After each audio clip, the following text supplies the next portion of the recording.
کتاب الایمان، اس کے بعد کتاب الوحی اور اس کے بعد کتاب العلم پر جب اسلام کی دعوت سامنے آئی، ایک شخصیت امام محمد بن حسن الشیبانی نے رحمۃ اللہ علیہ امام ابو حنیفہ علیہ الرحمۃ کے شاگرد ہیں، انہوں نے جو کتاب حنفی لکھی فقہ کو تیار کیا، 10,701,000 لوگ کے مسائل لکھتے ہیں، تقریباً 11 لاکھ مسائل انہوں نے لکھے امام محمد۔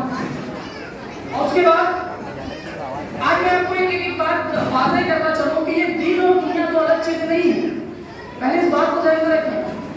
جتنے بھی بڑے بڑے اس وقت فلاسفر، علماء، علامہ جتنے بھی پیدا ہوئے نا، وہ اسی نالج سے نکلتے ہیں۔ یہ دین اور دنیا تو الگ چیزیں نہیں ہے، دین دنیا کے اندر ہے۔ آپ کو یہاں سے ہی دین لے کے وہاں آخرت میں جانا ہے، آپ جو یہاں کریں گے وہاں ملے گا۔ جیسے مثال کے طور پر آپ کو سمجھاؤں، یہ کشتی اور پانی تو الگ الگ چیزیں نہیں ہیں، دونوں ایک ہی ہیں۔ بغیر پانی کے کشتی اور بغیر کشتی کے پانی بیکار ہے، لیکن یہ اہم ہے، دنیا اہم ہے، لیکن کیسے؟ جب تک یہ پانی جو ہے کشتی کے نیچے ہے تو صحیح سلامت ہے۔ اگر یہ بہت اہم ہے تو ہم اس پانی کو کشتی کے اندر ڈالیں گے تو کشتی ڈوب جائے گی۔ بس یہی فرق ہے دین اور دنیا میں۔ کوئی علم، کوئی بھی علم یاد رکھیے دین اور دنیا کا نہیں ہوتا، اس کے استعمال پر وہ دین یا دنیا بن جاتا ہے۔ آپ ڈاکٹر ہیں، آپ لوگوں کی مدد کر رہے ہیں تو وہ دین ہے، وہ دین ہے۔ میں نمازی، میں حاجی، اگر یہ تمام چیزیں چل رہی ہیں تو یہ تمام چیزیں پھر دین نہیں دنیا بن جاتی ہے، دنیا بن جاتی ہے۔ تو یہ دین اور دنیا تو الگ چیزیں نہیں ہیں۔ ہمارے فاروق جس مدرسے سے نکلے، دنیا دونوں ملا کر نہیں ہے۔ طارق بن زیاد، یہ تمام لوگ یہیں سے پڑھ کر نکلے ہیں، ہمیں ان کو الگ بائیفرکیٹ نہیں کرنا۔ حضرت مجلس دیکھیے، فادر آف کیمسٹری کون ہے؟ حضرت جابر بن حیان، جن کو گیبر کہا جاتا ہے، جیبر کہا جاتا ہے، کیمسٹری کے کون ہے؟ عالم عرب کے ہیں۔ 500 کتابیں لکھی ہیں انہوں نے، 500، اس میں سے 100 صرف علم کیمیا کے اوپر ہے، 100 کتابیں علم کیمیا کے اوپر ہے۔ آج ہم ہماری تاریخ کو نہیں جانتے، اس لیے ہماری یہ حالت ہے۔ پہلے اپنی تاریخ کو جانو کہ آپ کے آباء و اجداد نے آپ کو کیا دیا ہے، اس کو جانو۔ اگر ہم اس کو جان لیں گے، سمجھ لیں گے تو ہم دوبارہ تاریخ کو بدلنے میں ہمیں مدد ملے گی۔ حضرت ابن عقیل، انہوں نے کتاب الفنون لکھی جو 800 جلدوں میں، 800 ویلیوم۔ ابن سینا کو کون نہیں جانتا؟ جنہیں ویسٹرن جو ہے ابن سینا کے نام سے یاد کرتے ہیں، ابن سینا کے نام سے۔ القانون کتاب ان کی 16ویں صدی تک میڈیکل سائنس میں پڑھائی گئی۔ کیا ہم جانتے ہیں ایسے لوگوں کو؟ مصر کے انگلس کے اندر جو سب سے بڑی لائبریری تھی، وہاں 6 لاکھ کتابیں تھیں۔ کہتے ہیں کہ تاتاری نے جب بغداد پہ حملہ کیا نا تو انہوں نے دریائے دجلہ کو پار کرنے کے لیے کتابوں کا پل بنایا تھا، اور کئی مہینوں تک وہ کتابوں کی سیاہی دریائے کے اندر بیٹھے تھے۔ ایسے لوگ ہمارے اندر گزرے ہیں، کون بتائے گا ان کے بارے میں؟ ان کی قربانیاں ہیں بڑی بڑی، آپ زیادہ دور مت چاہیے۔ آپ کو نزدیک کی مثال دیتا ہوں، حال ہی میں ڈاکٹر عبدالجبار رفاعی صاحب نے جو مصر سے پی ایچ ڈی کی ہے، انہوں نے ایک کتاب لکھی سرکار دو عالم صلی اللہ علیہ وسلم پر، 18 جلدوں میں ہے، ان کا پی ایچ ڈی کا نکالا ہے۔ اس کے اندر انہوں نے کیا لکھا کہ اس وقت جو دنیا میں پرنٹڈ کتابیں ہیں سیرت کے اوپر، ان کے صرف نام جمع کیے، صرف نام۔ کس نے لکھا، کب لکھا؟ 18 جلدوں میں ہے۔ آخری جلد میں آخری کتاب جو انہوں نے بنائی 29,774 ہے، صرف سیرت کے اوپر ایک کتاب لکھی۔ ڈاکٹر اے پی جے عبد الکلام مشہور سائنسدان ہے۔ ہمارے اندر بہت بڑا بل ہے۔ وہ اور بات ہے کہ آج ہم سوئے ہوئے، وہ اور بات کہ آج ہم علم کے معاملے میں بالکل پیچھے ہیں۔ اسماء و رجال کا ہمارے لوگوں نے ایجاد کیا ہے۔ ڈاکٹر اسپرنگر جو جرمن کے مشہور فلسفر ہے، انہوں نے جب سیرت کے اوپر ریسرچ کی، تمیز الصحابہ کی جو کتاب لکھی، اس کے انگریزی کے مقدمے میں آپ لکھتے ہیں کہ مسلمانوں نے اتنا بڑا کام کیا ہے کہ اسماء و رجال کو لوگوں نے ایجاد کیا، اس کی وجہ سے آج 5 لاکھ لوگوں کی سیرت محفوظ ہے جو اللہ کے رسول کی سیرت کو روایت کرتے ہیں۔ وہ کہاں پیدا ہوئے، کب پیدا ہوئے، ان کے استاد کون تھے، ان کے شاگرد کون تھے، یہ تمام چیزیں 5 لاکھ اشخاص۔ یہ کون ہے؟ علم جو ہے نا، یہ ہمارا سرمایہ ہے۔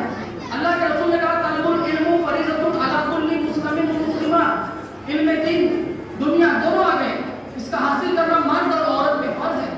جس زمانے میں عورتوں کو دیکھا نہیں جاتا، زندہ گاڑ دیا جاتا، اس زمانے میں اللہ کے رسول نے کہا کہ مرد اور عورت دونوں کو ہی حاصل کرنا فرض ہے۔ یہاں تو آج 50 کی تاریخ کافی بتایا کرتے تھے، کون ہے؟ علامہ ابن سیرین، ان کے استاد کون؟ ابن زیاد، ان کے استاد کون؟ اسماء بنت ابی بکر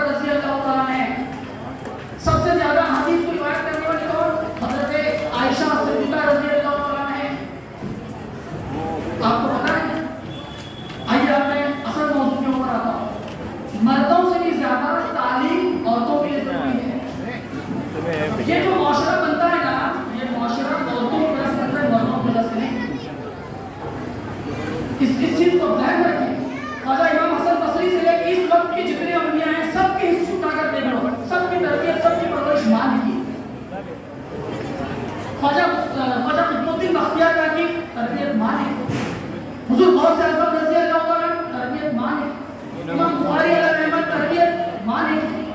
अब तारीफ ताकत देखिए, इमाम तहावी उनकी बहन, इमाम मुस्लिम उनकी बहन, औरतों का एक बड़ा किरदार रहा है, क्योंकि नस्लें औरतों की गोद में पलती हैं, उनको जैसा गोद मिलेगा वैसी नस्ल तैयार होगी। वो गोद तालीम याफ्ता और तरबियत याफ्ता होना बहुत जरूरी है। तालीम की अहमियत नहीं है। एक मसला है, मैं आपको बताते आगे चलूं, शिकार का मसला है। ट्रेन डॉग अगर शिकार करता है तो उसका शिकार हलाल है, जिस कुत्ते को हम सिखाते हैं।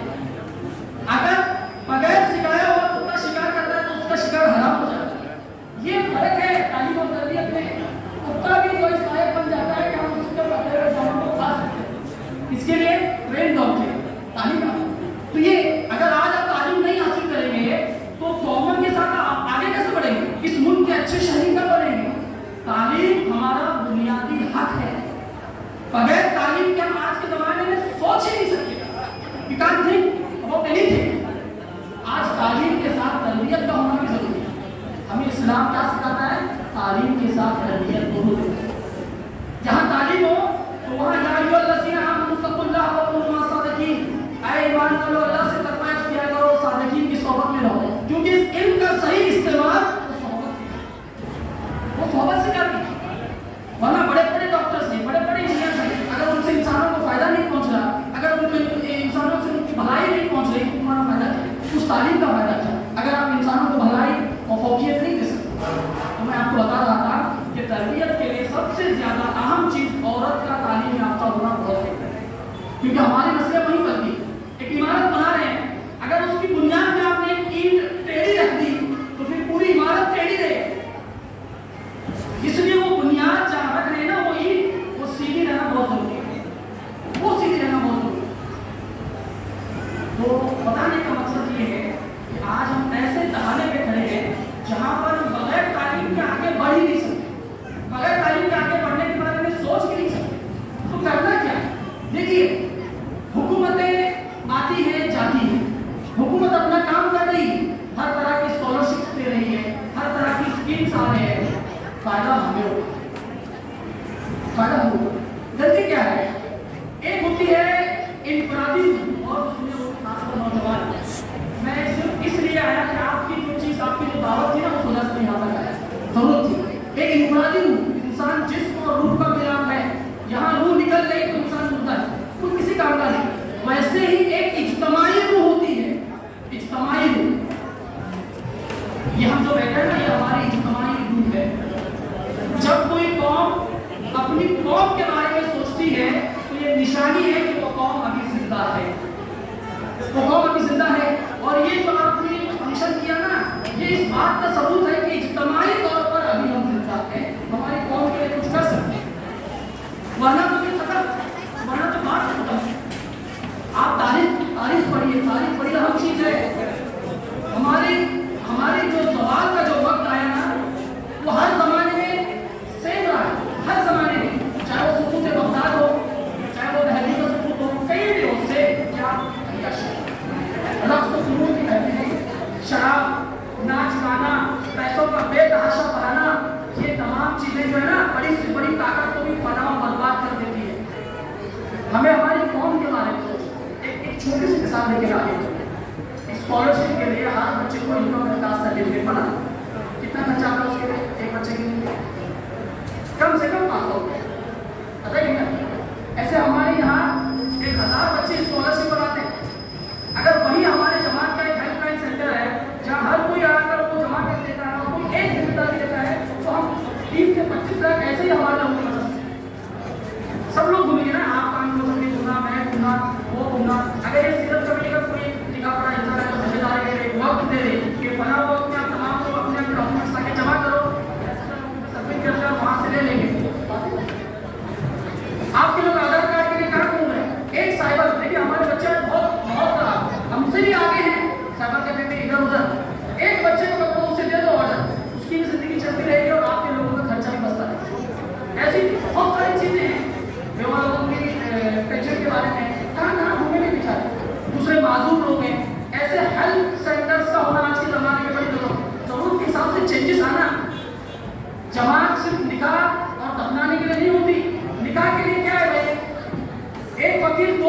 काफी है, अगर ये लोग होते तो निकाह हो गया, ये शर्त है।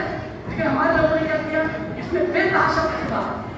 अगर हमारी कौम सिर्फ 1 साल के लिए निकाह का बिलाज का जो बच जाए ना, तो फिर इसको तरक्की से कोई नहीं रोक सकता। लाखों करोड़ों रुपए का कर्जा लेते हैं, निकाह करते हैं, उसके बाद वो दूल्हा जो है ना अपनी जिंदगी की आखिरी सांस तक उस कर्जे को चुकाता रहता है। ये छोड़ देती आप, ये खिलाना खिलाना, इसी वजह से कौम आज बर्बाद हो रही है। कौम को अगर आगे लाना है तो अपना पैसा सही काम में लगाओ, आपके बच्चों को पढ़ाओ लिखाओ आगे बढ़ाओ। और दूसरी बात जो सबसे आप कह रहा हूँ, इनको अच्छे लोगों की सोहबत में रखो। सोहबत सादगी फर्ज है हमारे लोगों में। आपका बच्चा तालीम याफ्ता है, नशावर हो गया तो क्या करेंगे? आपका बच्चा तो अपनी इंजीनियर डॉक्टर बनाया ठीक, तो वही बच्चा आपको लाभ मानेगा तो क्या करेंगे? आज कई ऐसे वाकियात हैं कि बहुत सारे लोगों के बच्चे बाहर कंट्रीज में, माँ बाप या हमारे की जो है महीना 2 महीने हो गए घर के अंदर के बाद जाकर लाए। क्या आप ऐसे होना चाहते हैं? तो औलाद को तालीम के साथ तरबियत भी हो। घरों के अंदर अगर मैं मेरे माँ बाप का एहतमाम करता हूँ तो मेरे बच्चे को देखकर सीखेंगे। याद रखिए, अगर मेरे अंदर एहतमाम नहीं है तो मेरे बच्चे भी नहीं सीखेंगे। ये प्रैक्टिकल, ये किताबों में नहीं मिलते, ये किताबों में नहीं मिलते। तैराकी की जो उसूल है ना, वो जमीन पर नहीं सिखाए जाते। स्विमिंग रूल्स जमीन के ऊपर नहीं होता। मैं एक बड़े 4 किताबें याद किया हूँ स्विमिंग रूल्स के ऊपर, और मुझे उठाकर नदी में फेंक गया तो मैं तैरूंगा? तैराकी के उसूल सीखना है तो पानी में उतरना पड़ता है। तो ये कौम की अगर भलाई करना है ना, बोलने से सुनने से कुछ नहीं होगा। मैं आज बोलूंगा चला जाऊंगा। असल चीज आप you are the power, strength है आप हमारी जमात की, स्ट्रेंथ है। और ये स्ट्रेंथ जब तक काम करते रहेंगे कौम जिंदा रहेगी। और इस स्ट्रेंथ को जो है बैक सपोर्ट भी है हमारे जमात के या जितने सदस्य आए हैं, मैंने इनसे बहुत पुराना ताल्लुक है। ये लोग अपने दिल में दर्द रखते हैं कौम का, पक्के यकीन के साथ मैं कह सकता हूँ ये आपकी हर तरीके से मदद करेंगे इंशाअल्लाह। आप आगे बढ़िए और खास तौर पे ज़माने को सामने रखकर अपने बच्चे को दीन हर एक को अल्लाह ने एक हुनर दिया है, उस हुनर के हिसाब से काम करना। आप लोग उम्मा की जिम्मेदारी का दखल-अंदाजी ना दें, उम्मा आपके अंदर दखल-अंदाजी ना दें। एक डॉक्टर है भाई, वो हार्ट का है तो हार्ट का ऑपरेशन करेगा। वहाँ जाकर अगर आप उससे कहेंगे कि ऐसे कर वैसे कर, तो नहीं चलता। अल्लाह ने हर एक में सलाहियत दी है, वो सलाहियत को कैसे इस्तेमाल करना ये हमें जानना चाहिए। ये जो खला है ना, ये दीन है, ये दुनिया है, इस खला को मिटा दो। ऐसा कुछ नहीं है, इसी दुनिया में दीन है। और इस दुनिया में जो हम अच्छे काम करते हैं ना, यही आखिरत में काम आएगा, यही आखिरत में काम आएगा। मैं बिलखुसूस हमारी औरतों से, हमारी बच्चियों से, मेरे बेटियों से कहूँगा कि आप अच्छी तालीम हासिल करें। और तालीम हासिल कर लो, एक चीज़ को जहन में रखें, जब हम घर से बाहर निकले तो एक चीज़ जहन में रखें कि मैं जब घर में वापस जाऊँ तो मेरे माँ बाप की आंखें झुकी हुई ना, शर्मिंदा ना हो, मेरी वजह से शर्मिंदा ना हो। ये चीज़ है, आपको अपनी इज्जत की हिफाजत खुद करनी है। अपनी बच्चियों को ना आप हर चीज़ सिखाओ, कराते हैं वो भी सिखाओ। आज बच्चों को दोनों के भाई मुल्क ऐसे ही नहीं बनता। मुल्क जो है मर्द और औरत की दोनों की ताकत को मिलाने के बाद मुल्क बनता है। एक तरफ अगर ये हमारा ये सेक्शन, औरतों का सेक्शन अगर बहुत कमजोर है तो हम कुछ नहीं कर सकते। जैसे गाड़ी के 4 पहिए हैं, अगर एक टायर भी पंचर तो गाड़ी कितनी भी महंगी रहेगी, तो कितनी भी अच्छी रहेगी, तो आगे नहीं चलती। वैसे ही ये हमारे गाड़ी के पहिए हैं। और औरतों का तालीम याफ्ता होना, तरबियत याफ्ता होना हमारे लिए आज के ज़माने में बहुत जरूरी है। और दूसरी चीज़, आपके बच्चों को सिर्फ अच्छाई नहीं बुराई भी पता होना। हजरत इमाम अहमद बिन हंबल रज़ियल्लाहु अन्हु से मसला पूछा गया, चल कर इंग्लैंड बहुत सारे ना एक बहुत बड़े अल्लाह के वली हाफिज़ साहिब भी है, और एक तरफ एक शख्स है जो पूरी नमाज नहीं हाँ पढ़ता है, लेकिन उनको पूरा क़ुनून याद नहीं चल के। तो लीडर किसे बनाना, वो साहिब अल्लाह के वली को बनाना या हमारा को बनाना? कहा कि जो जिस साहिब है ना, इसका मतलब उससे उसका लीडर है, क्योंकि उसके बारे में जानता है वो। अब अगर आप मुझे नमाज है हाँ ठीक है भाई, लेकिन आप अगर मुझे लाकर कहेंगे कि आप यहाँ बैठे हुए डॉक्टर्स को, इंजीनियर्स को, इनको आप ये करो गाइड करो, उसमें नहीं। जैसे हमारे बकायदा सर ने बताया कि आपके बच्चों को यहाँ पे होना चाहिए प्रोग्राम एग्जामिनेशन के बारे में, नीट के बारे में, कैरियर गाइडेंस के बारे में, ये तमाम चीज़ों को होना जरूरी है। और इससे ना आपके बच्चे आगे बढ़ेंगे। तो ये चीज़ों को याद रखिए। और बिलखुसूस मैं बार बार कह रहा हूँ कि इस ज़माने में अच्छाई और बुराई दोनों याद हो और हमें हमारी तालीम बताए कि हमें किस चीज को पकड़ना है। अच्छा ये मोबाइल फोन जानना, मोबाइल फोन मेरे पास है, इसकी अच्छाई भी पता रहना और बुराई भी पता रहना, तभी मैं बुराई से बच सकता हूँ। अगर बुराई पता नहीं तो फिर बुराई भी नहीं सकता। आपके औलाद को पता रहेगा कि ये चीज़ गलत, बेटी ये चीज़ गलत, ये चीज़ें पता रहना। आप वो ज़माना गया, आज का ज़माना ऐसा कि आप अपने औलाद के साथ फ्री रही, उनसे बात कीजिए, टॉक करें, बेटा ये गलत ये सही। आपकी औलाद आपके सामने अपना हाथ दो और सुख रखे, ऐसे बनिए, ये नहीं को कंसील करे, छुपा के रखे, डर रखे, नहीं, आपके सामने आपका बच्चा खुल कर कहे, खुल कर बोले। अल्लाह के रसूल सल्लल्लाहु अलैहि वसल्लम फरमाया है, अल्लाह तबारक व तआला का अज़ीम, ऐ हबीब हमने आपको अखलाक अज़ीम अता फरमाया। अल्लाह के रसूल जब घर में होते तो आटा पूरा करते हैं, करते नहीं करते। अल्लाह के रसूल अपनी चीज़ें खुद सिया करते थे, हसन और हुसैन को अपनी पीठ पे खिलाया करते थे, नबियों के नबी इमामुल अंबिया ये सब कर रहे हैं, मैं और आपने तो क्या होगा। लेकिन हमारी साइकोलॉजी ऐसी सेट हो गई है कि बेचारा अगर आजकल का नया दूल्हा अपनी औरत के साथ बैठकर अगर आटा भूनने लगे तो फिर घर की औरत उसकी हालत कितनी है। सुन्नत है, अल्लाह के रसूल की सुन्नत को समझो, अल्लाह के रसूल की सुन्नत। हमारे सबसे ज़्यादा लोग झगड़े तलाक हमारे, उसकी सिर्फ वजह एक है कि हम सही बात को सही बात। एक बात बता कर अपनी बात खत्म कर दो, ये वक्त का तकाज़ा है। एक बात बता, एक